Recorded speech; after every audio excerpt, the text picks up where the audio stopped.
Good evening. You're watching MediaCorp's coverage of the swearing-in of the Singapore Prime Minister and ministers live from the Istana. Tonight, Mr. Lawrence Wong will formally succeed Mr. Lee Hsien Loong to become the nation's fourth Prime Minister.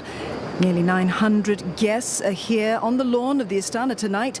Among attendees, cabinet ministers, members of parliament, ambassadors, frontline healthcare and transport workers, religious leaders, grassroots, business leaders, unionists, as well as teachers and students. Community groups are here as well.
This year marks 65 years since Singapore's first cabinet was sworn in on June the 5th, 1959 at City Hall. And tonight's ceremony, well, it marks the second time that the handover of the office of the Prime Minister has been held here at the Istana. Mr. Lee Hsien Loong himself was sworn in as Singapore's third Prime Minister right here on the Istana lawn. That was back in 2004 on August the 12th.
Vivian Balakrishnan there arriving, Mr. K. Shanmugam as well, Grace Fu.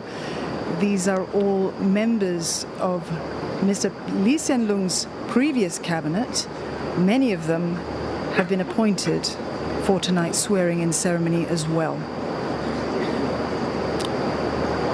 Mr. Masagos Zulkifli there, they're about to take their seats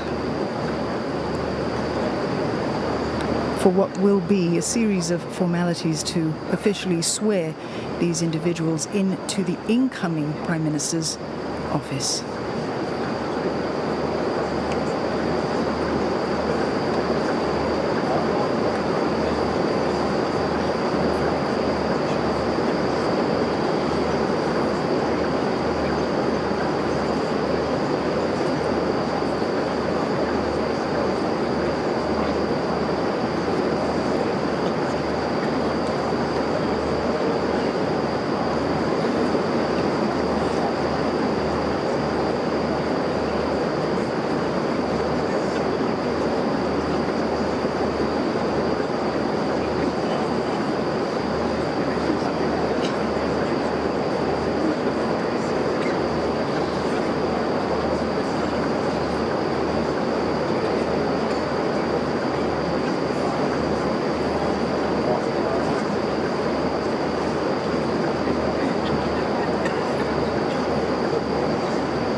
The Chief Justice and his spouse, they're entering the lawn area now. That's Chief Justice Sundaresh Menon. He, of course, will bear witness during this signing-in ceremony.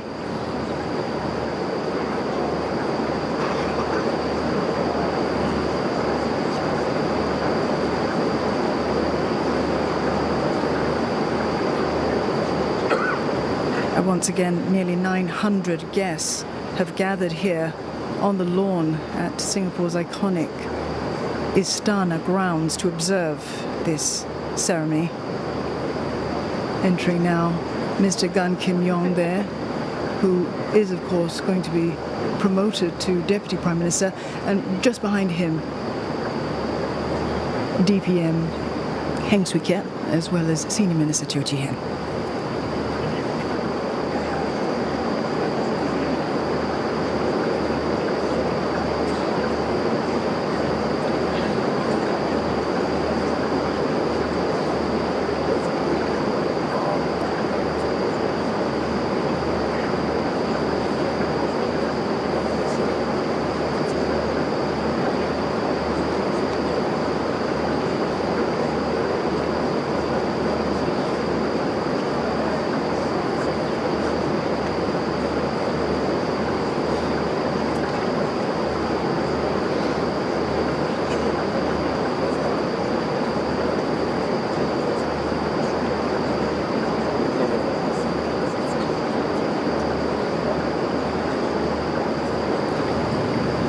The stage is clearly set for tonight's formalities. I mean, the last swearing-in ceremony of the Prime Minister and ministers, that was held in 2020 following the general elections. Due to safe distancing measures at that time, the ceremony then was a very different affair. It was split across two venues, the Istana State Room as well as Parliament House. The State Room is in that main building right behind, on your screens now, that room behind. Entering the lawn now, outgoing Prime Minister Lee Hsien Loong arriving at the venue.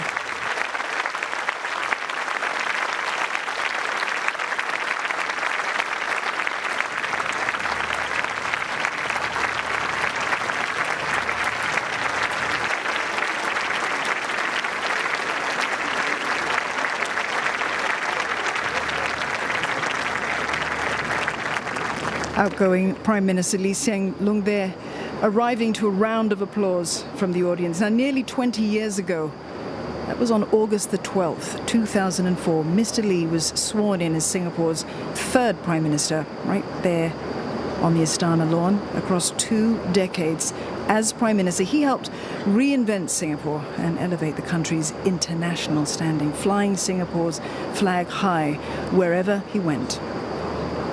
He, of course, will be staying on in the cabinet as senior minister.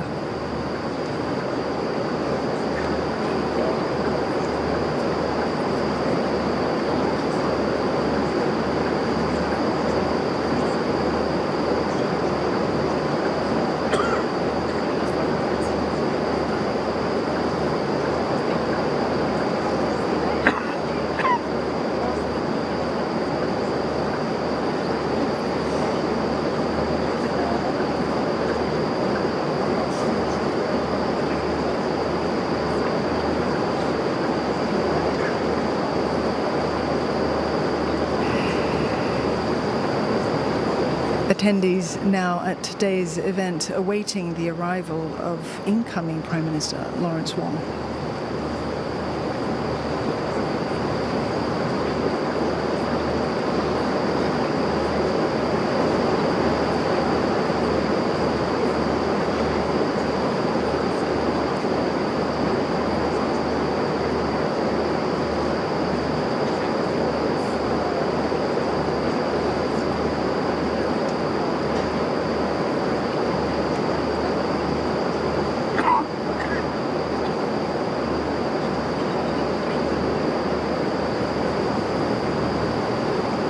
A view there of the group of individuals, most of them there in those suits. They are the appointees, most of them, for this evening's swearing-in ceremony. There has not been a great deal in terms of change of what they will do. The incoming Prime Minister Lawrence Wong has stated previously that he wants continuity for his next government as he takes Singapore forward into a new chapter.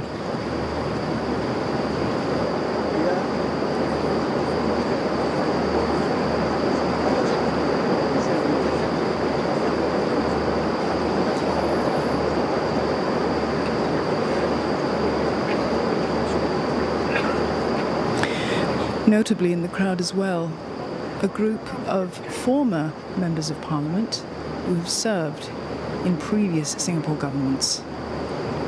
All here in attendance, a palpable air of anticipation as we await the arrival of the incoming Prime Minister, Lawrence Wong.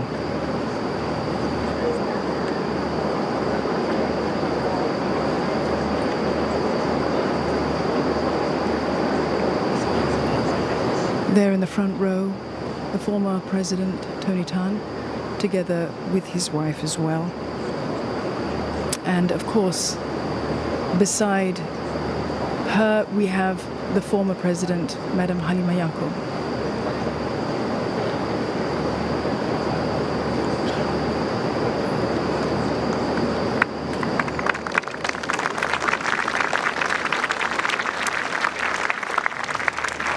A round of applause now as incoming Prime Minister Lawrence Wong arrives on the Istana grounds with his wife.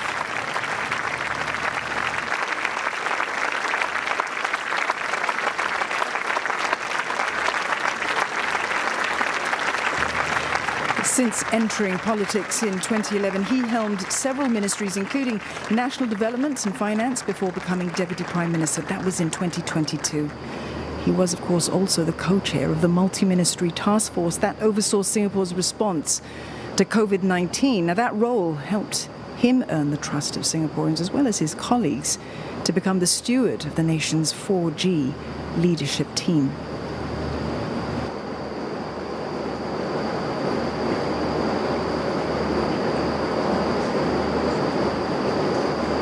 Ladies and gentlemen, Mrs. Jane Itogi Shanmugaratnam.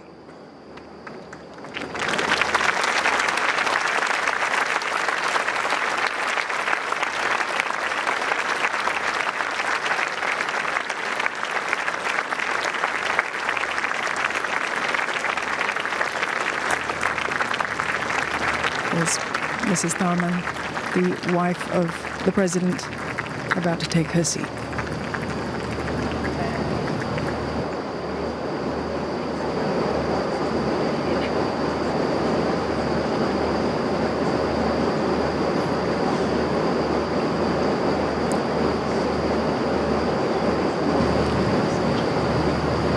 Handshakes there by Mrs. Jane Itogi Shanmugaratnam for the former presidents and their spouses. We're awaiting, of course, the arrival now of the president himself, Mr. Tharman Shanmugaratnam.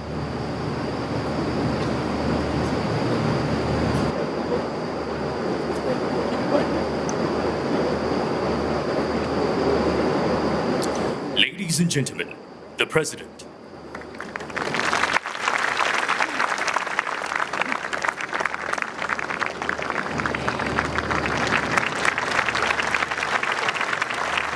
The attendees rise as the president arrives at the lawn. This is the first swearing-in ceremony that Mr. Tharman Shanmugaratnam will be presiding over as president.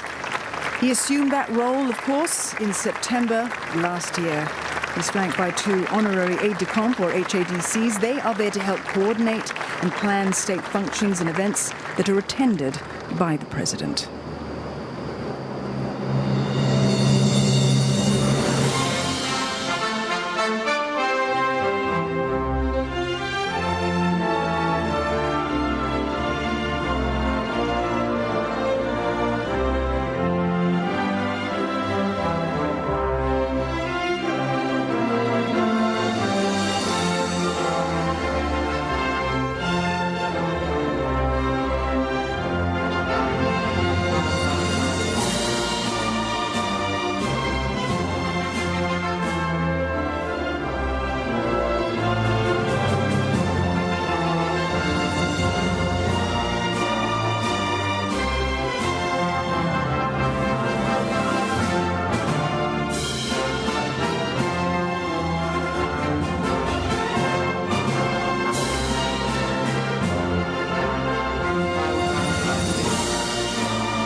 Ladies and gentlemen, the President will now deliver his speech. Tonight we begin a new chapter in Singapore's history as the baton of leadership passes from our third to our fourth Prime Minister. I speak for all Singaporeans in thanking Mr. Lee Hsien Loong for a life dedicated to the service of our country and his exceptional leadership as Prime Minister over the last 20 years. In 2004, when Mr. Lee was sworn in, he promised to be a Prime Minister for all Singaporeans and to leave no one behind. He delivered on this promise. Today, Singapore has a transformed economy with good jobs in every sector and substantially higher real incomes across the workforce. We have a more inclusive society, from assuring every child a good start in life to affording our seniors greater peace of mind. Income inequality has eased, and community contributions to uplift every group with disadvantage have expanded significantly alongside the governance. Mr. Lee also kept the population's spirits intact through the global financial crisis and the COVID-19 pandemic, the major crises that divided many other societies. And he steered us through contentious issues like the repeal of Section 377A, strengthening understanding and acceptance of each other, and preserving cohesion. Much can be recalled about Mr. Lee's leadership in these areas and in foreign and security policies. But it is above all the norms and standards that Mr. Lee upheld and reinforced, the intangibles of political leadership that define his most important legacy. His selflessness and personal integrity, and the expectations of high standards of conduct that he set for those in political office. His making time to listen to people from all walks of life and different points of view in making decisions that are fair and in the best interest of Singaporeans.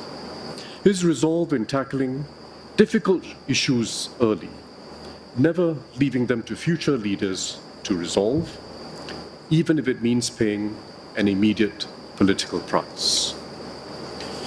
Government policies will be reviewed from time to time, improved, and even revised fundamentally as circumstances change.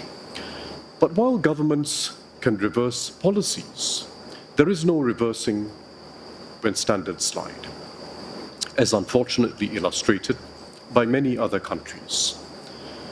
Public distrust grows. Political leaders respond by avoiding essential decisions for their country's future. Those who enter politics lack conviction, and the downward spiral continues.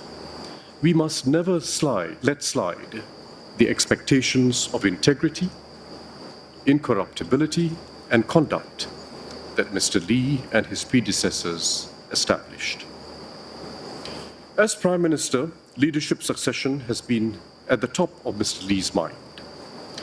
In his own words, his service as Prime Minister is now made complete with the appointment of Mr. Lawrence Wong as his successor.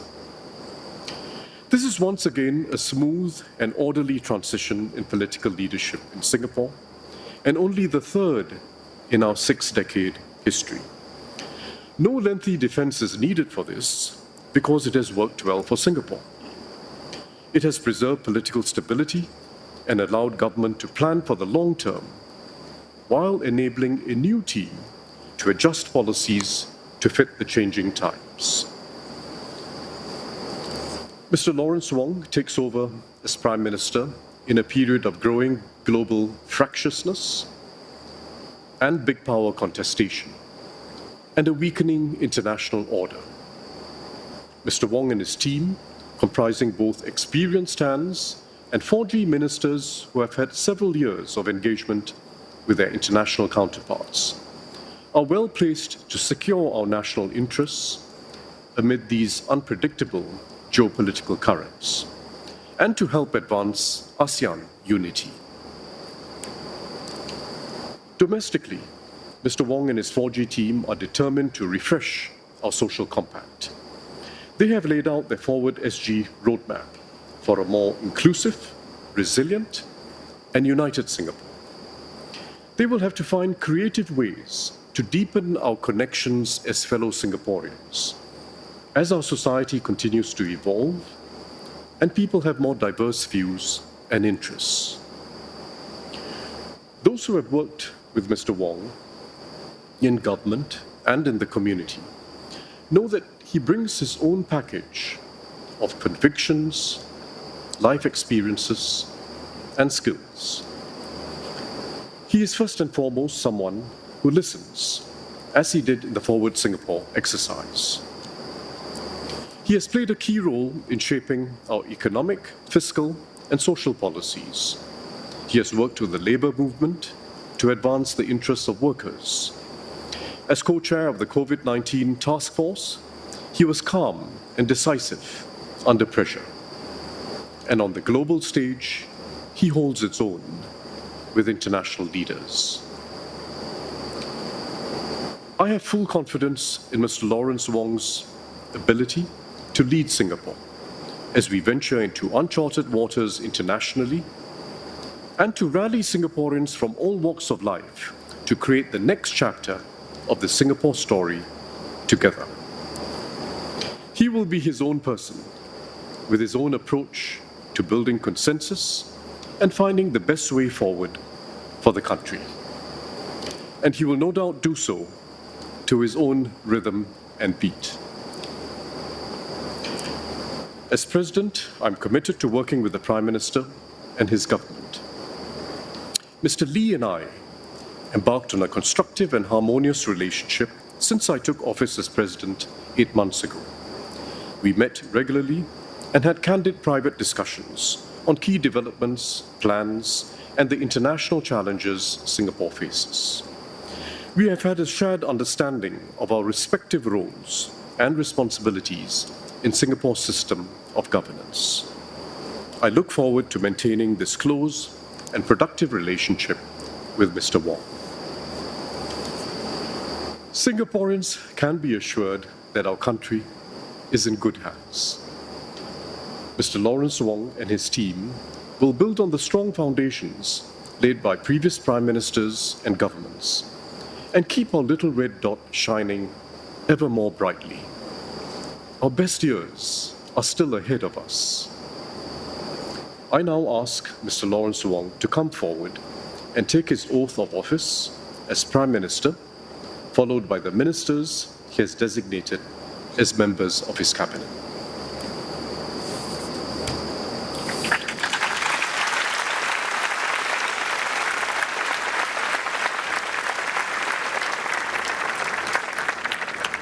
Appointment and swearing-in of the Prime Minister.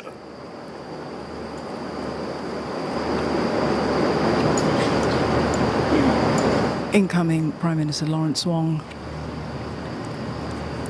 ascending the stairs and onto the stage where he will be going through the formalities of this evening's ceremonial process.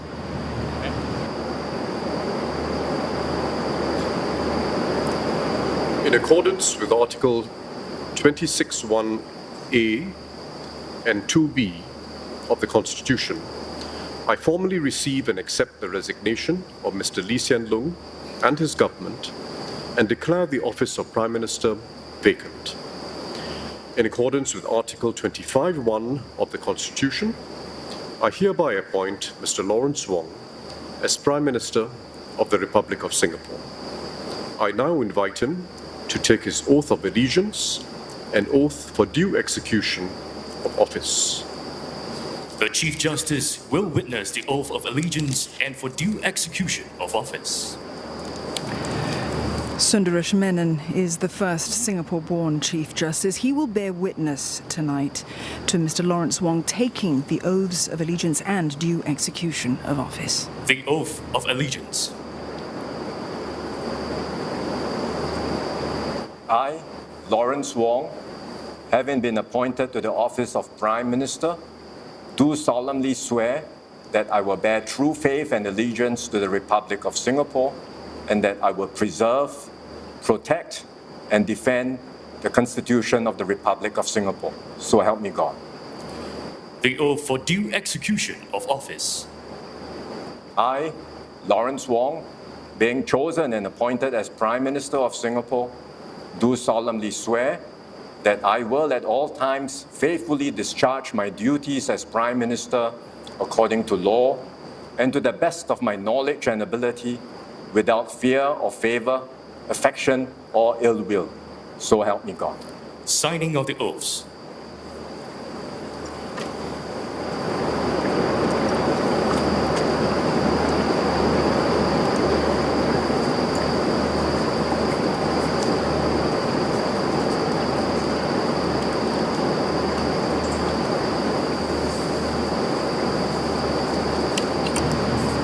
Incoming Prime Minister there, Lawrence Wong, putting his hand to those two important documents, the signing of the oaths. Presentation of instrument of appointment.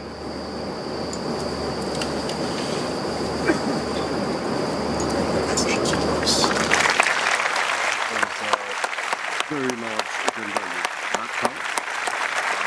I'm very impressed by the way you've started. With 30 member colleagues and parliamentarians. And you have full support. Thank you very much.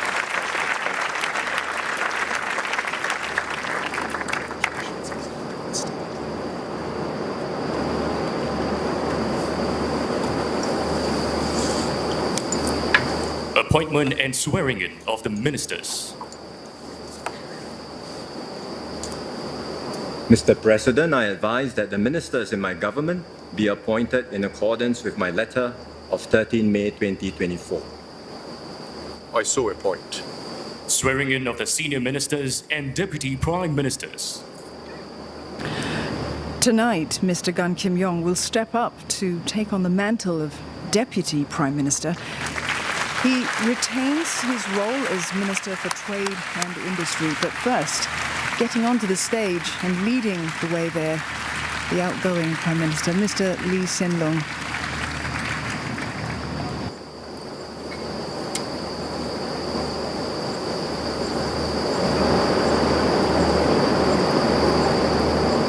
The Chief Justice will now administer the affirmation of allegiance and the affirmation for due execution of office. The affirmation of allegiance. I, please state your name, I, Lee Hsien Loong, having been appointed to the office of Minister, having been appointed to the office of Minister, do solemnly swear or affirm solemnly affirm that I will bear true faith and allegiance to the Republic of Singapore, I will bear true faith and allegiance to the Republic of Singapore, and that I will preserve, and that I will preserve, protect, and defend protect, and defend the Constitution of the Republic of Singapore. the Constitution of the Republic of Singapore. The affirmation for due execution of office. I, please state your name, I, being chosen and appointed as Minister of Singapore, being chosen and appointed as Minister of Singapore, do solemnly swear or affirm solemnly affirm that I will at all times that I will at all times faithfully discharge my duties as Minister according to law faithfully discharge my duties as Minister according to law, and to the best of my knowledge and ability, and to the best of my knowledge and ability, without fear or favor, without fear or favor, affection or ill will. affection or ill will. So help me. Signing of the affirmations.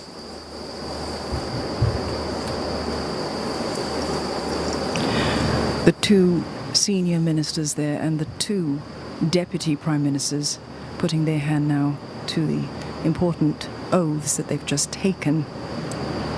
Solemn promises to do right by the country, to take those oaths of allegiance as well as their execution of duty. Presentation of instruments of appointment.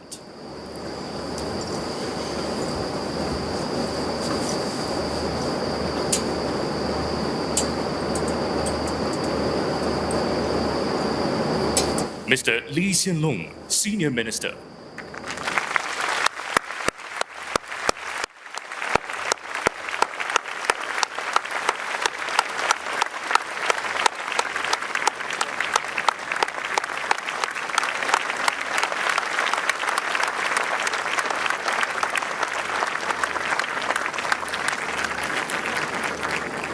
Mr. Gan Kim Yong, Deputy Prime Minister and Minister for Trade and Industry.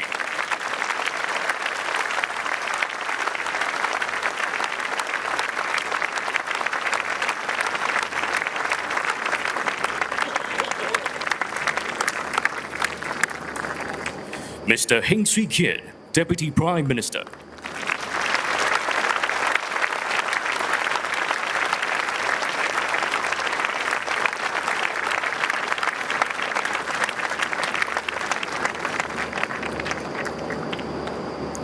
Mr. Teo Chee Hean, Senior Minister and Coordinating Minister for National Security.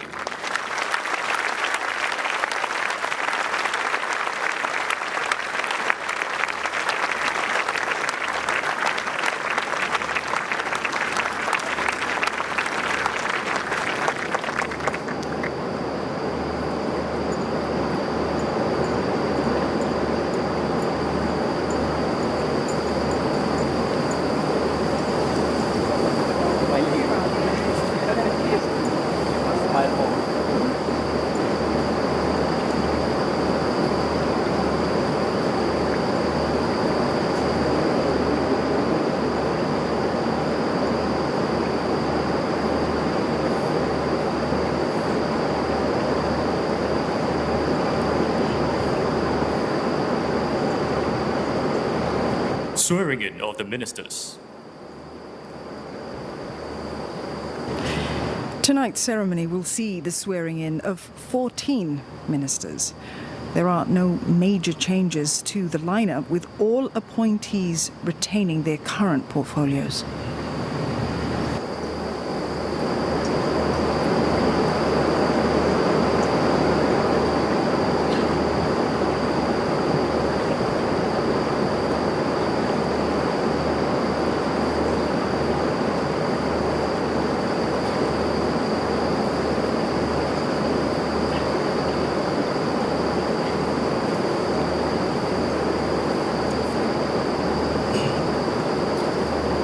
The Chief Justice will now administer the affirmation of allegiance and the affirmation for due execution of office.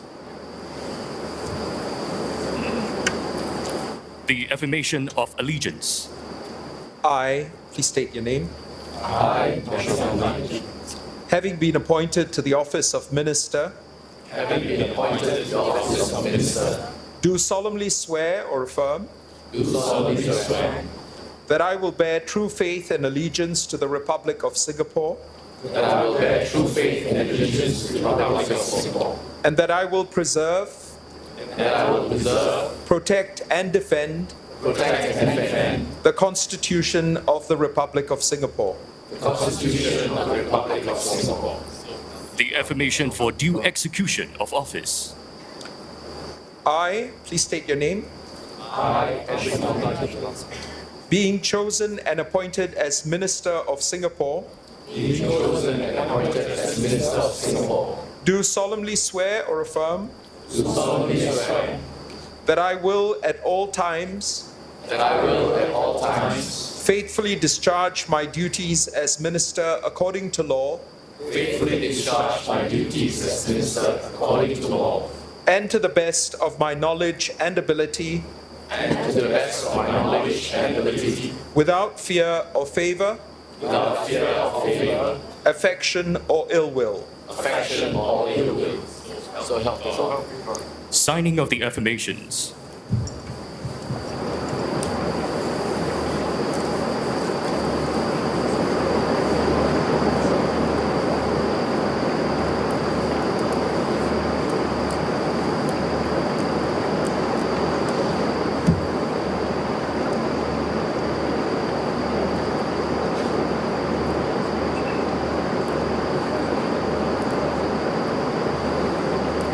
Presentation of instruments of appointment.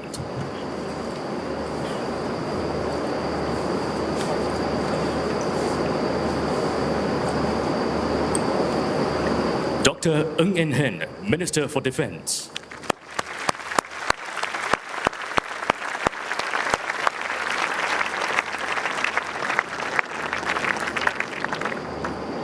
Dr. Vivian Balakrishnan, Minister for Foreign Affairs.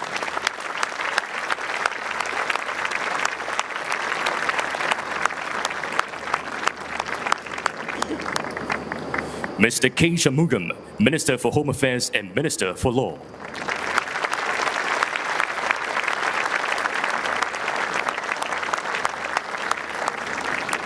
Ms. Grace Fu Hai-yin, Minister for Sustainability and the Environment.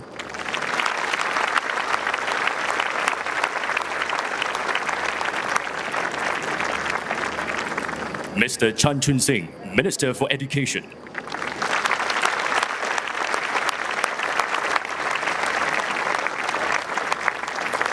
Mr. Masago Zulkifli, Minister for Social and Family Development and Second Minister for Health.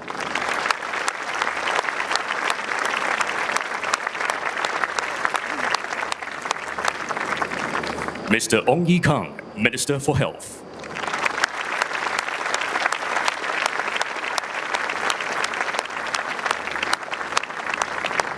Mrs. Josephine Teo, Minister for Communication and Information and Second Minister for Home Affairs.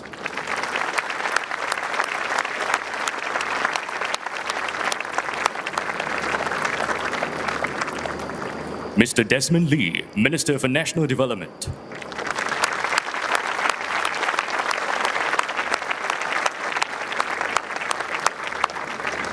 Ms. Indrani Raja, Minister, Prime Minister's Office, Second Minister for Finance and Second Minister for National Development.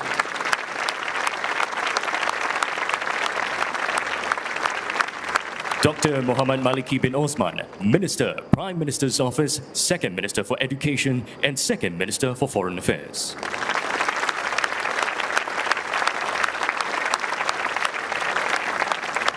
Mr. Edwin Tong, Minister for Culture, Community and Youth and Second Minister for Law.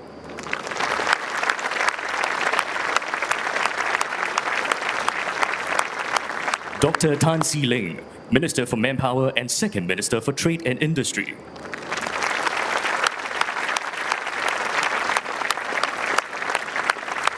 Mr. Chee Hong Tat, Minister for Transport and Second Minister for Finance.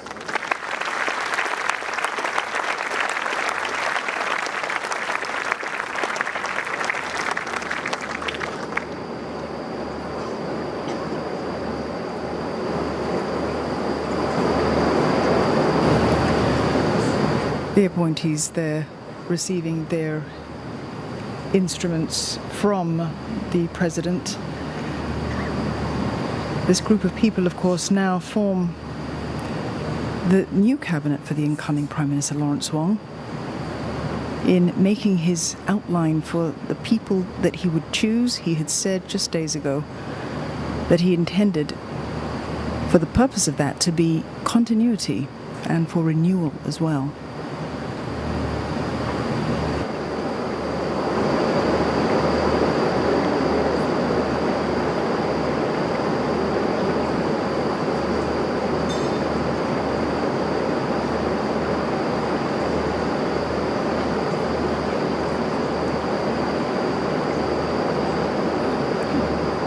Other appointments, of course, have been made by the incoming Prime Minister, and they include swearing in of the Ministers of State.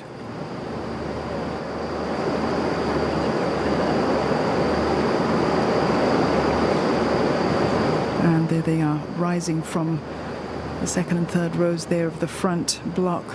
Tonight, 9 senior ministers of state and 5 ministers of state will be sworn in, and they include Ms. Lo Yen-ling and Mr. Desmond Tan, who've just been promoted to senior ministers of state.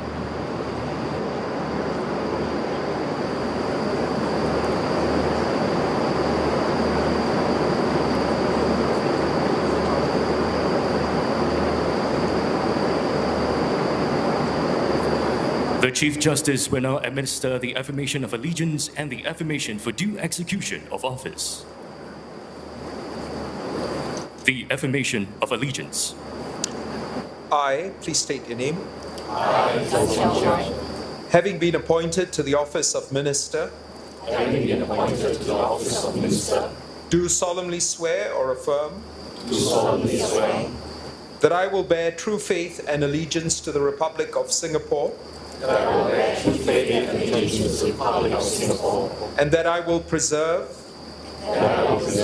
protect, and defend the Constitution of the Republic of Singapore. The affirmation for due execution of office. I, please state your name, being chosen and appointed as Minister of Singapore, do solemnly swear or affirm that I will at all times faithfully discharge my duties as Minister according to law, and to the best of my knowledge and ability, without fear or favor, affection or ill will. Signing of the affirmations.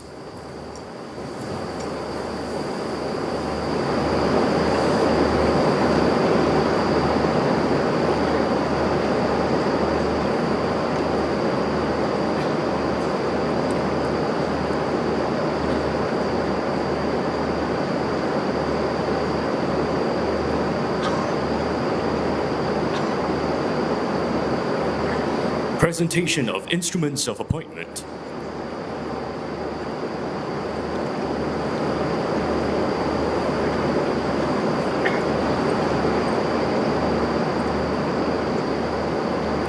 Mr. Heng Chi Hao, Senior Minister of State, Ministry of Defense.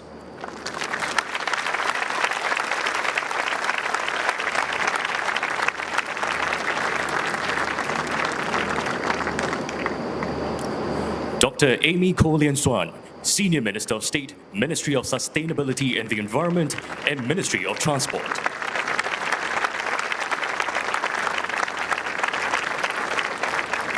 Ms. Sim N, Senior Minister of State, Ministry of Foreign Affairs and Ministry of National Development.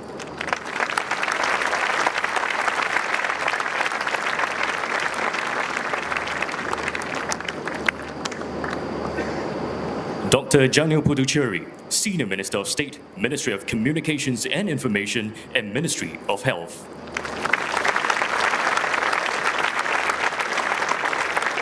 Dr. Kopo Kun, Senior Minister of State, Ministry of Manpower and Ministry of Sustainability and the Environment. Mr. Zaki Muhammad, Senior Minister of State, Ministry of Defense and Ministry of Manpower.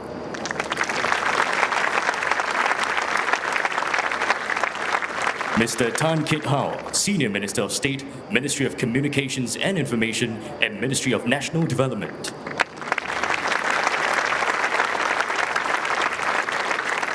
Ms. Lo Yen Ling, Senior Minister of State, Ministry of Culture, Community and Youth and Ministry of Trade and Industry.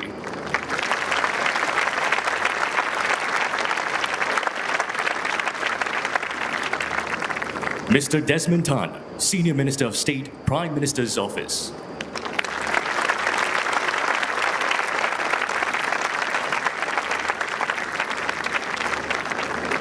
Associate Professor Dr. Muhammad Faisal bin Ibrahim, Minister of State, Ministry of Home Affairs and Ministry of National Development.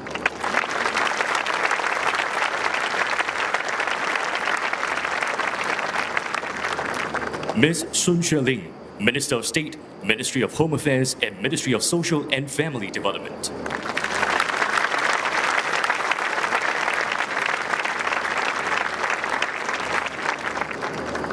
Ms. Gan Xiao Huang, Minister of State, Ministry of Education and Ministry of Manpower.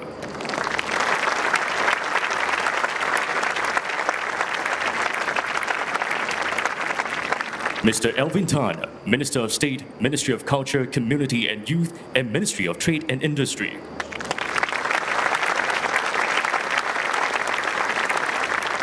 Ms. Rahayu Mazam, Minister of State, Ministry of Communications and Information and Ministry of Health.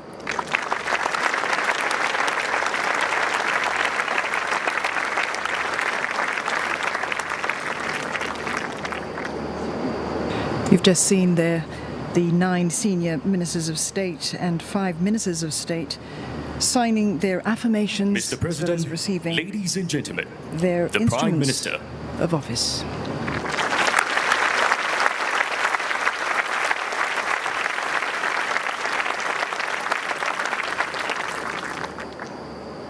Mr. President, colleagues and friends, my fellow Singaporeans, I am deeply honored to be sworn in as the Prime Minister of Singapore. Tonight, we are joined by Singaporeans from all walks of life. You embody the rich fabric of our nation. Students and teachers, unionists and business leaders, athletes and artists, community volunteers and frontliners. Whether you are here physically at the Istana or watching from home, your presence is felt and deeply appreciated. I seek your support and your trust. My team and I will do our utmost to serve you and our country. Let me say a few words in Malay and Mandarin before I continue in English. Saudara-saudari sekalian, malam ini saya mengambil alih sebagai Perdana Menteri daripada Encik Lee. Saya berasa rendah diri dan berbesar hati kerana diamanahkan dengan tanggungjawab ini. Saya berikrar untuk berkhidmat sebaik mungkin bagi semua rakyat Singapura. Kita hidup dalam dunia yang sering bergelora dan tidak menentu. Walaupun masa hadapan semakin mencabar, terdapat juga banyak peluang baharu. Sebagai rakyat yang bersatu padu, saya yakin kita boleh merebut peluang-peluang tersebut demi membina Singapura yang lebih baik. Sebagai Perdana Menteri, saya akan turun padang, mendekati rakyat dan bekerja keras untuk memperbaik mutu kehidupan anda. Ayo kita berganding bahu dan bersatu hati untuk sama-sama melangkah masa hadapan baharu yang lebih cerah bagi semua. Terima kasih.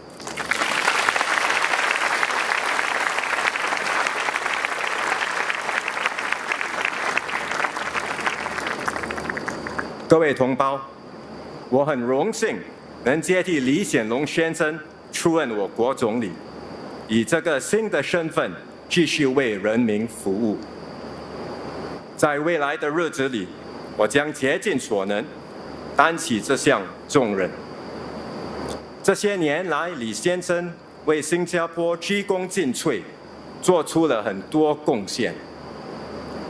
我从政以后，他就像我的良师，悉心指导我。作为我的内阁同僚，他也不断地支持和鼓励我。我很感激他答应继续留在内阁，他将为我和我的团队提供宝贵的意见和看法。新加坡今天的成就，是历任领导班子及我国人民辛苦耕耘的成果。我和多数第四代领导团队是在国家独立后出生的，我们十分感谢先辈们无私的付出和贡献，而我们会在这个基础上继续全力以赴，再接再厉。我们知道前方的路将出现新的挑战，也会有新的问题需要我们处理。这是因为如今的世界动荡不安，我国的社会需求也正在不断的变化。但是我相信，只要全民团结一致，我们就能灵活的应变，积极的以新的思维和方法来克服挑战，为国人创造更美好的生活。新加坡故事的下一个篇章正等着我们一起去谱写。我和我的团队将和全体国人携手合作，群策群力，让我们大家肩并肩，一起推动新加坡向前迈进，为你我以及我们的子孙后代打造一个更美好的家园，一个更灿烂的未来。谢谢。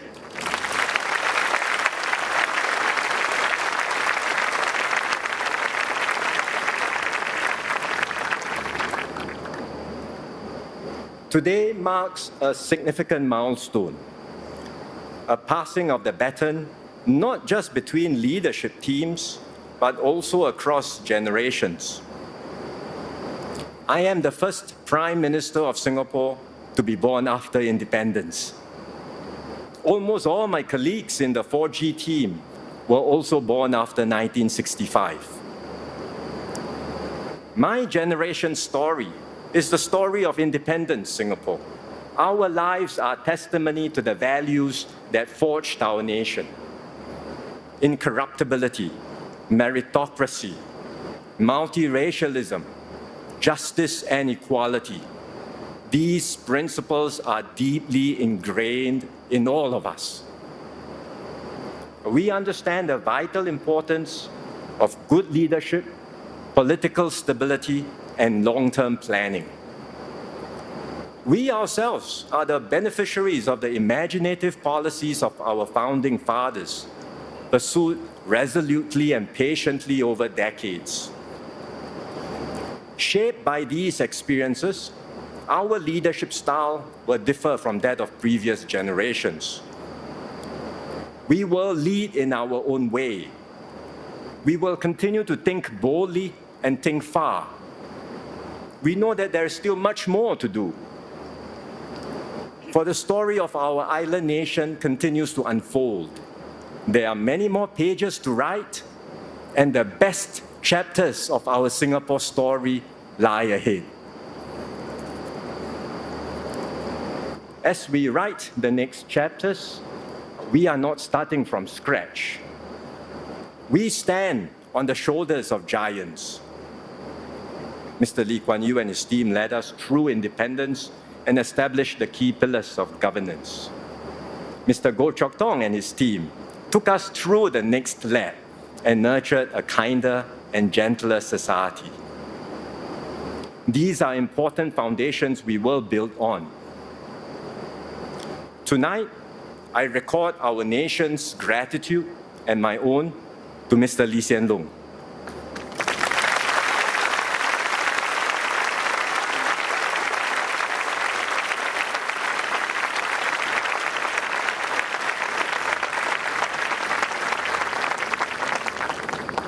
Over a lifetime of public service, stretching over half a century, he devoted every measure of his being to the service of our country and people.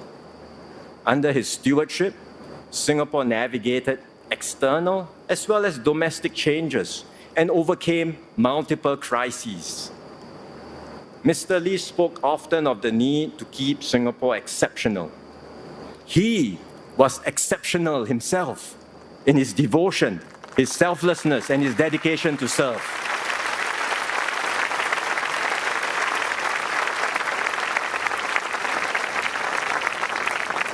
We owe him a great debt of gratitude.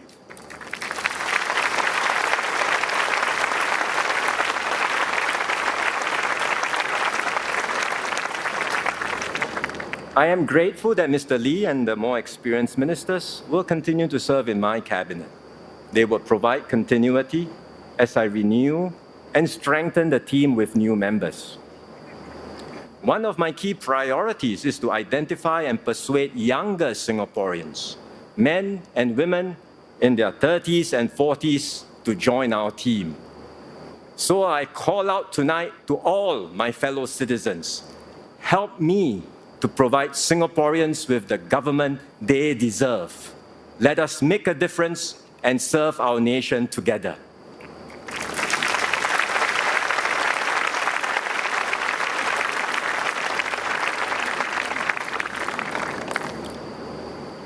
Singapore's position is strong, but the world around us is in flux.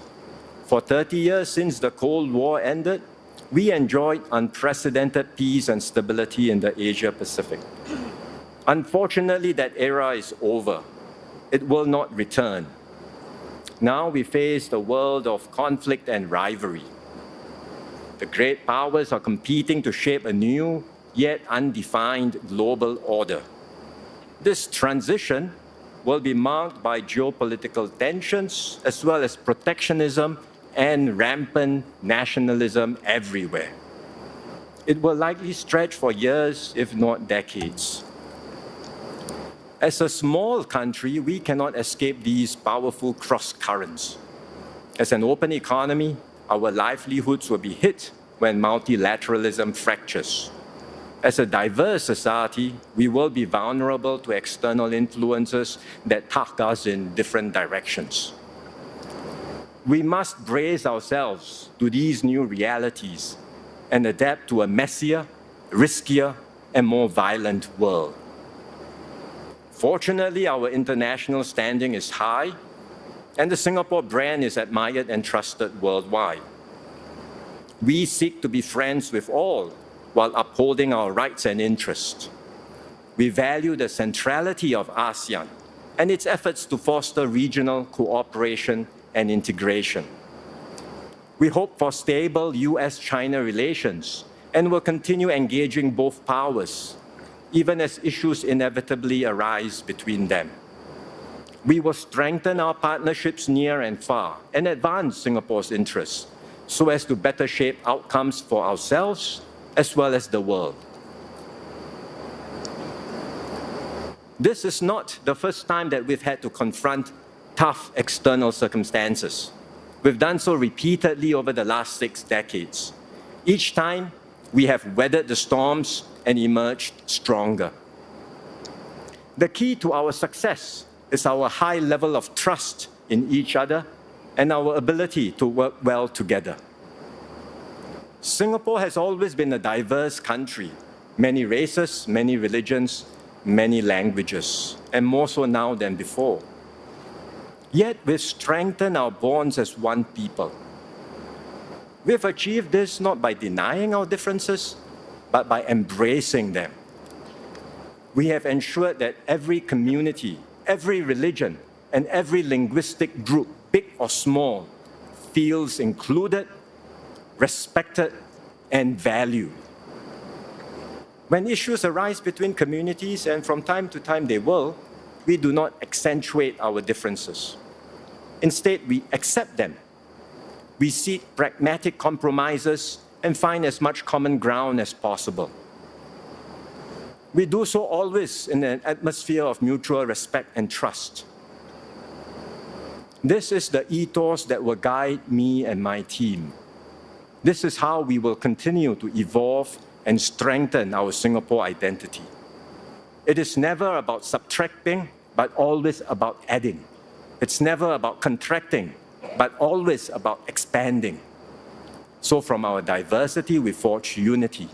From many, we become one united people, regardless of race, language, or religion.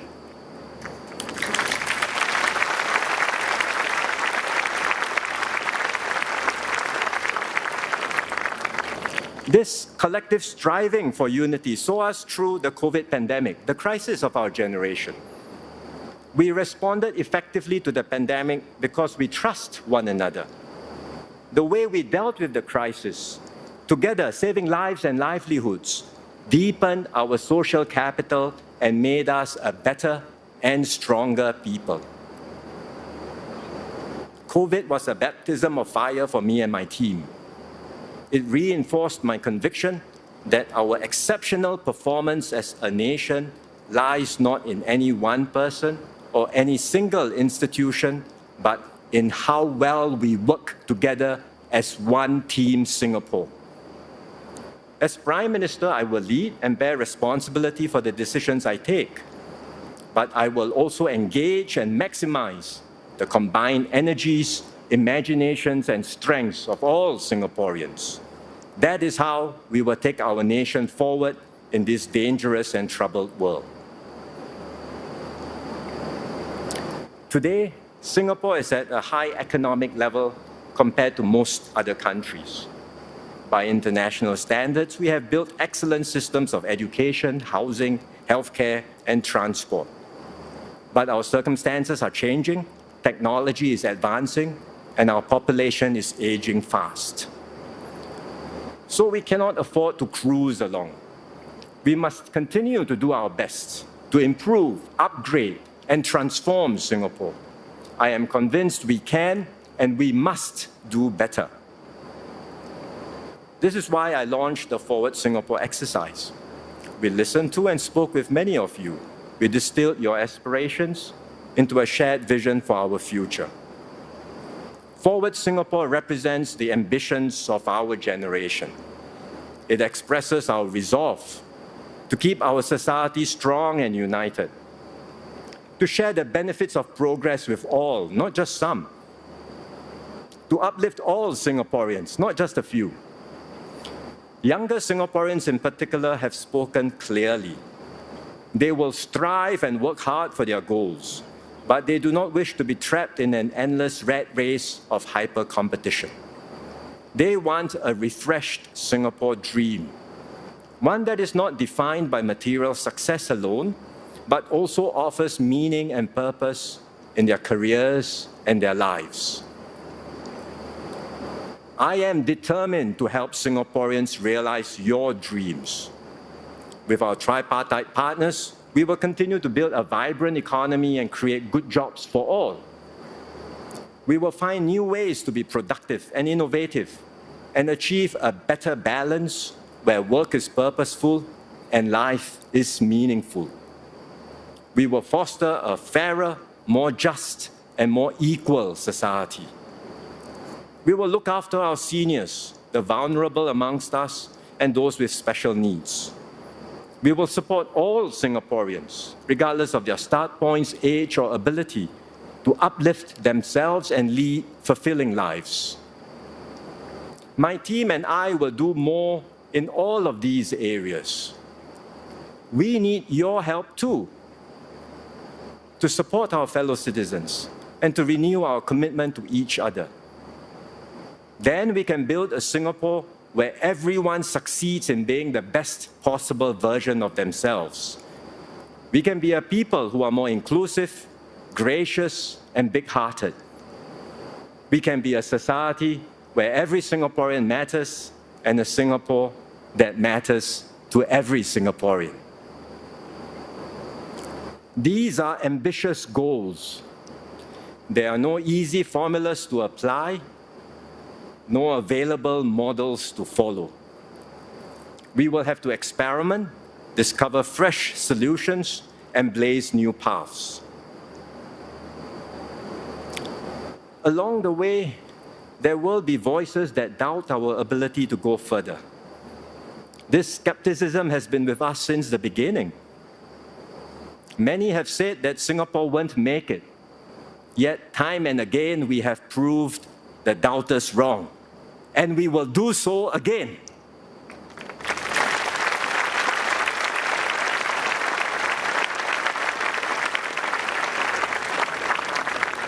As Singaporeans, we all know what it means to exceed expectations, to go beyond what others think we are capable of, or even what we ourselves thought we could do. When the going gets tough, we do not crumble. We press on with faith in our fellow citizens and in Singapore's future. We strive harder, reach further, and prove that with determination and hard work, there is no challenge we cannot overcome.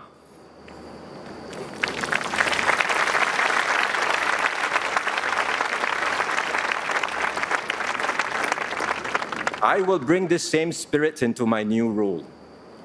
This is my promise to all Singaporeans. I will serve you with all my heart. I will never settle for the status quo. I will always seek better ways to make tomorrow better than today.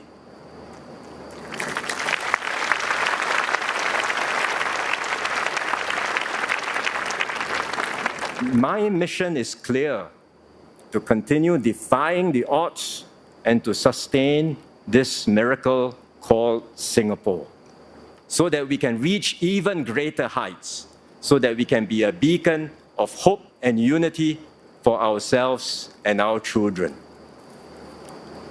My fellow Singaporeans, I ask you to join me and my team in our journey forward.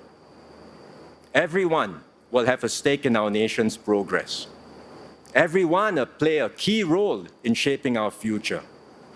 Let us unite with common purpose and shared resolve. Let us take Singapore forward together. Thank you.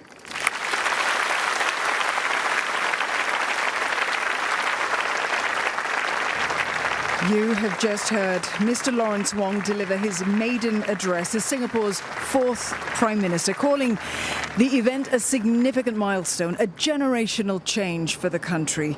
In his speech, he pledged to serve Singapore with all his heart and expressed his determination to help Singaporeans realize their dreams.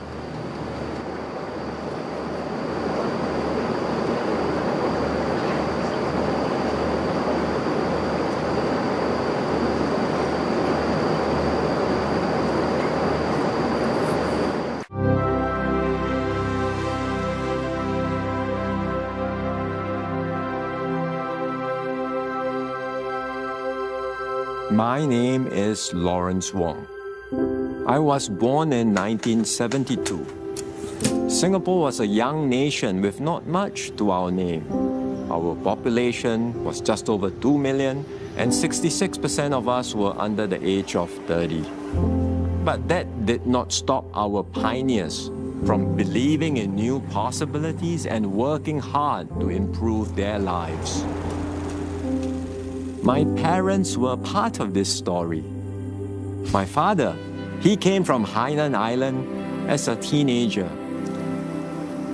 He helped his father, my grandfather, who was then working as a chef on the Malayan railways. So my dad studied in Ipoh and came over to Singapore later as a young man looking for a job. My mother, she grew up in Kampong Ember. As a young girl, she was asked to stay home and look after the younger children in the extended family, so no chance to go to school. But she insisted on doing so, and my grandfather eventually relented. She completed her secondary education, and she later became a school teacher. One of my parents' proudest achievements was to be able to own their HDB flat, a brand new home in Marine Parade, at that time newly reclaimed from the sea. It cost them what was then a princely sum of $30,000. I attended Haig Boys Primary School, which was where my mother taught for more than 35 years. In fact, my older brother and nearly all my male cousins studied at the same school. Our education system went through many changes at that time. We had ability-based streaming, with students going on to Primary 7 and Primary 8 so as to reduce dropouts. And I remember my mother used to teach these older students too. It was also a time when Singapore's economy really took off. We grew at an average of nearly 13% a year, and we were one of the 4 Asian tigers. We emphasized the importance of education. But my school life remained relatively carefree. I enjoyed playing games like chapte, hantam bola, and football during recess. When it came to choosing my secondary school, I chose Tanjong Katong Secondary because most of my classmates were going there. I did well enough to obtain a PSC scholarship. Without that, my parents would not have been able to afford my overseas studies. Throughout this period, Singapore progressed at breakneck speed. From a little red dot to a global city. From economic growth to cultural development. From a rugged society to a kinder, gentler place. I remember how Singapore was high with sporting fever. Fandi Ahmad was every boy's hero. Jocelyn Yeo was our golden girl. And in 1997, I started work. I was a research economist at MTI. Like most fresh graduates, I was brimming with confidence, armed to the teeth with all the theories I had learned in school. Then the Asian financial crisis struck, and all these theories turned to dust. That sent shockwaves through Asian currency markets, which saw the Singapore economy showed another round of none-too-good figures. The Thai baht and other regional currencies, they all came under intense speculative attacks. Protests and social unrest erupted, and many governments were toppled. Nothing I learned prepared me for the scale of the disruption. One of my first assignments was to put up a paper to my bosses assessing the impact of the regional crisis on economies around us as well as Singapore. I realized then how big a gap there was between my textbook understanding of economics and the way things work in the real world. This lesson has stayed with me since as I continually try to learn and relearn. As our economy and population matured, we had to relook our planning parameters and review long-standing policies. One significant project I was involved in was the first MediShield reform back in 2004. Today we have MediShield Life, which provides far better protection against large bills, even those with pre-existing conditions. And I saw the benefits for myself some years back when my father suffered a sudden heart attack and had to undergo bypass surgery. The 2000s were a tumultuous period of crises.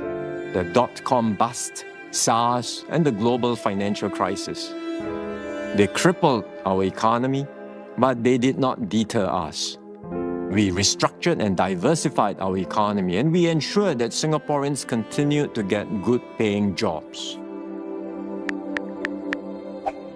I joined politics in 2011.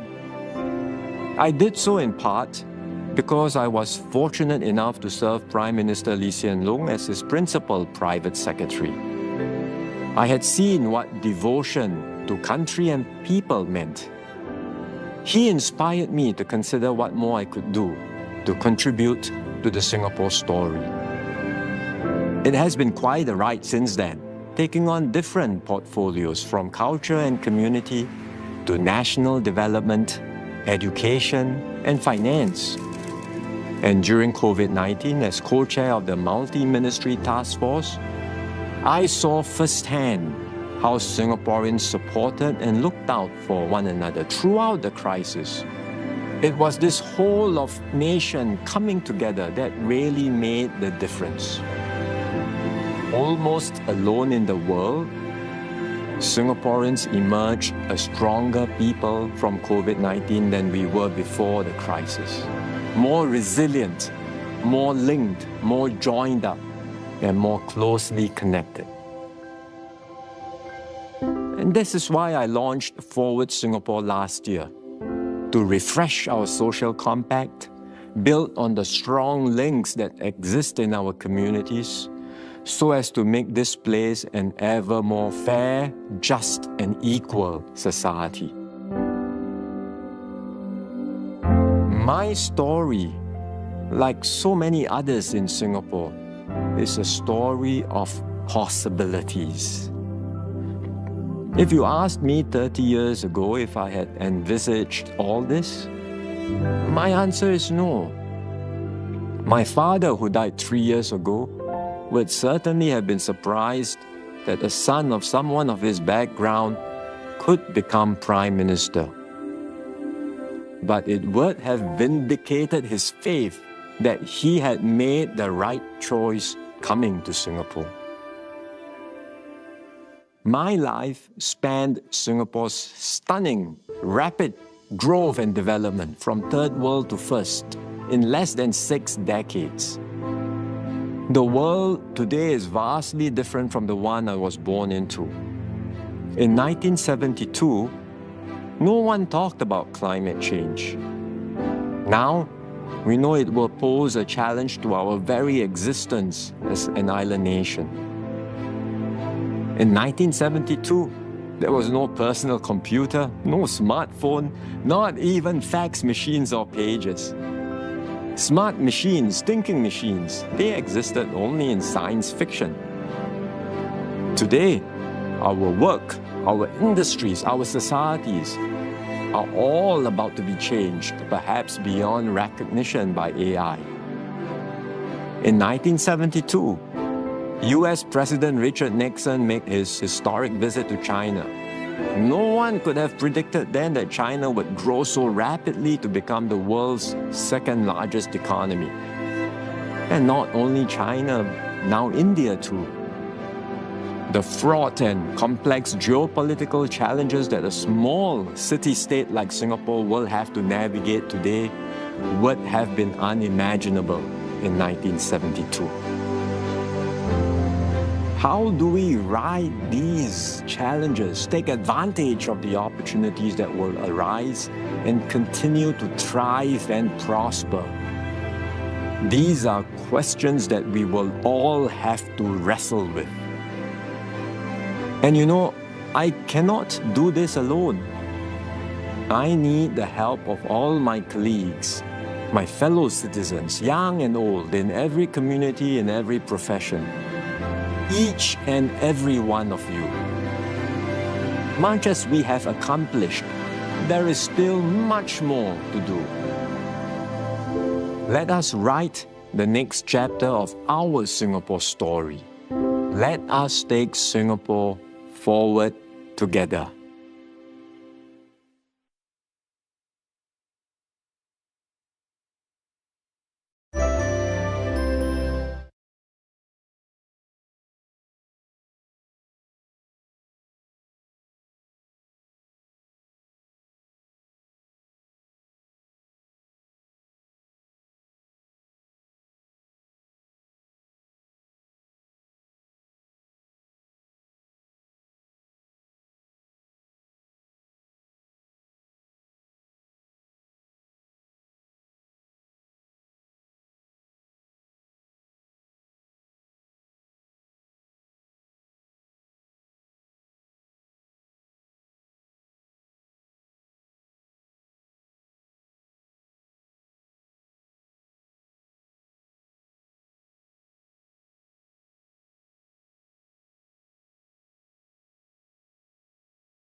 Wong also called on Singaporeans to support one another to build a society where every citizen matters and a nation that matters to every Singaporean. We all know what it means to exceed expectations, to go beyond what others think we are capable of, or even what we ourselves thought we could do. When the going gets tough, we do not crumble. We press on with faith in our fellow citizens and in Singapore's future. We strive harder, reach further, and prove that with determination and hard work, there is no challenge we cannot overcome.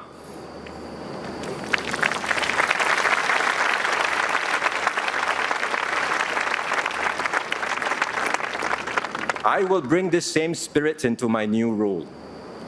This is my promise to all Singaporeans. I will serve you with all my heart. I will never settle for the status quo. I will always seek better ways to make tomorrow better than today.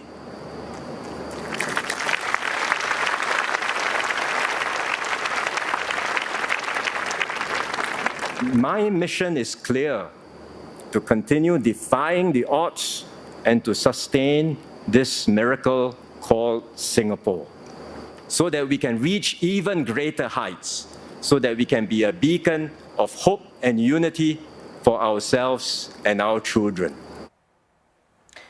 President Tharman Shanmugaratnam assured Singaporeans that the country is in good hands. Or that says Mr. Lawrence Wong and his team will build on strong foundations laid by previous prime ministers and governments. Richard Matthew tells us more. Speaking at the swearing-in ceremony, President Tharman Shanmugaratnam thanked Mr. Lee Hsien Loong for his exceptional leadership over the last 20 years. But it is above all the norms and standards that Mr. Lee upheld and reinforced, the intangibles of political leadership that define his most important legacy. His selflessness and personal integrity, and the expectations of high standards of conduct that he set for those in political office. His making time to listen to people from all walks of life and different points of view in making decisions that are fair and in the best interest of Singaporeans. His resolve in tackling difficult issues early, never leaving them to future leaders to resolve, even if it means paying an immediate political price. Leadership in Singapore. It's these standards that Mr. Tharman hopes will continue to be upheld, even if it may not be easy. There is no reversing when standards slide, as unfortunately illustrated by many other countries. Public distrust grows.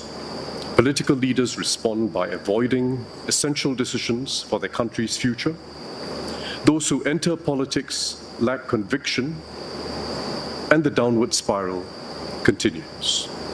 We must never let slide the expectations of integrity, incorruptibility, and conduct that Mr. Lee and his predecessors established. Mr. Tharman adds that this smooth and orderly political transition has preserved stability and allowed the government to plan for the long term, while allowing a new team to adjust policies to fit changing times. For instance, securing national interests and advancing unity in ASEAN, as well as refreshing the social compact through the Forward SG roadmap towards a more inclusive and united Singapore. I have full confidence in Mr. Lawrence Wong's ability to lead Singapore as we venture into uncharted waters internationally, and to rally Singaporeans from all walks of life to create the next chapter of the Singapore story together. He will be his own person, with his own approach to building consensus and finding the best way forward for the country. And he will no doubt do so to his own rhythm and beat. As president, Mr. Tharman pledged his commitment to work with Mr. Wong and his government, adding that he looks forward to maintaining their close and productive relationship. Well, the ceremony at the Istana also saw the swearing-in of the ministers who will work to support the new Prime Minister. They include Singapore's new Senior Minister, Mr. Lee Hsien Loong. He assumes that role after 20 years of service as Prime Minister. He is the 7th person in the nation's history to take on this position, and the 3rd head of government to hold the office. Mr. Gan Kim Yong was also sworn in as a new Deputy Prime Minister and will serve as acting Prime Minister in the absence of Prime Minister Wong. He retains his current portfolio as Minister of Trade and Industry.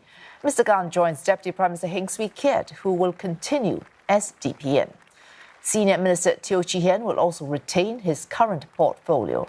9 senior ministers of state and 5 ministers of state were also sworn in. They include newly promoted senior ministers of state, Ms. Low Yen Ling and Mr. Desmond Tan, and newly promoted Minister of State, Ms. Rahayu Mazam. Among nearly 900 guests at the ceremony were frontline healthcare and transport workers, religious grassroots and business leaders, as well as ambassadors. There were unionists, teachers and students, and community groups in social care, aging and mental health.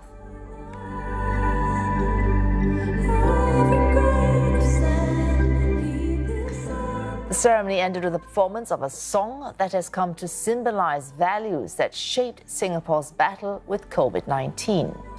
A fight the new Prime Minister knows only too well, having led the charge as part of a multi-ministry task force. The road ahead, as it is popularly known, is meant to rally people now, as it did during the 2021 National Day Parade, held amid the challenging COVID-19 years. Hundreds of Marsiling UT residents have gathered to commemorate the swearing-in of Mr. Lawrence Wong as Singapore's Prime Minister.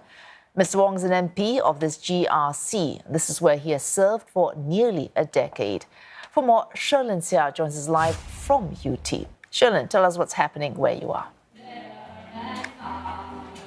Well, it's been an absolutely rousing atmosphere here at UT with hundreds, if not thousands of residents gathered all here, and they've been here since the early evening watching the events of the evening swearing-in ceremony unfold in front of their very eyes. And in fact, every single moment Mr. Wong appeared on screen, there was thunderous applause and claps. And you can see in the crowds, they were all waving their own banners, their own homemade slogans and posters even.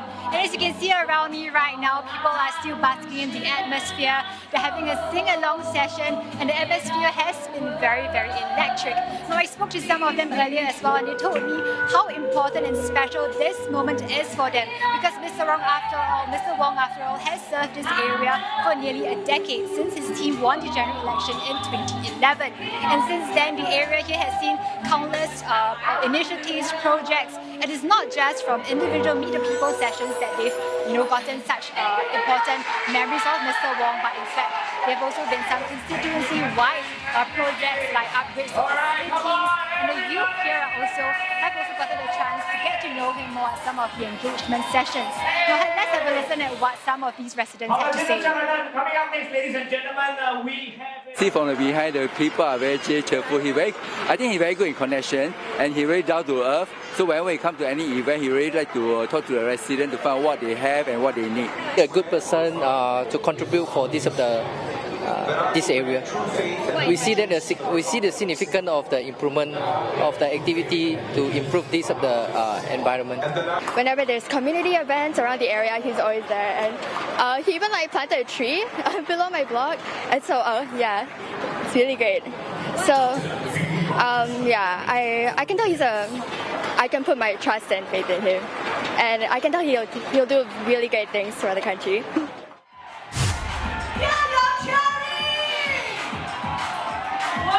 And there you have it. I was just speaking to some of the residents, and you can see the atmosphere here is just getting more and more energetic as people eagerly await the arrival of Mr. Wong. In fact, when it was announced to them that Mr. Wong will be making his rounds over here with his team of the GRC, people stood up to applaud, and they are all very eagerly excited to await the arrival of Mr. Wong. And we'll bring you the latest here.